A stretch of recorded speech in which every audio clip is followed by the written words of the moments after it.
I'll say three really important things for me, and there's a lot I try to focus on.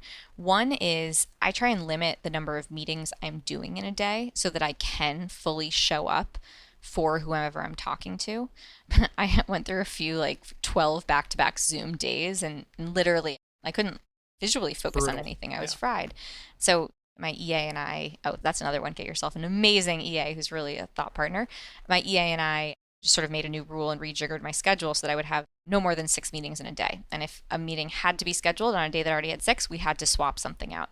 At first, I was really guilty about the swapping out of a meeting or canceling on someone, but something my coach said that I realized was probably really true is if you're not going to show up as your best self for that meeting, it's going to be a waste of the other person's time. And so they're better served by you showing up on a day that you can be fully present. So that's one. And I really try and create that time to actually do proactive thinking work and to really recharge so I can be my full extroverted self in those 6 meetings. And then the next one relates to my executive coach. I love working with my coach. His name's Tim Porthouse. I highly recommend him for anyone who wants to check him out. He has just up-leveled me in ways that I hadn't realized would be possible.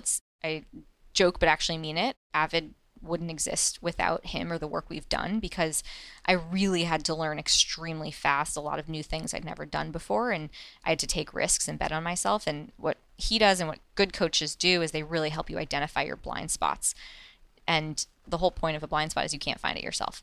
So I think having that sort of mirror held up to me constantly, having Tim push me to be my absolute best self, investor, fund manager, partner is a really critical part of sort of my weekly routine and really revisiting our homework frequently too. And then the last one I'll say is really for my mental health, but working out. I really try and work out 5 times a week. Do it in the morning puts me in such a good mood and headspace for the rest of the day.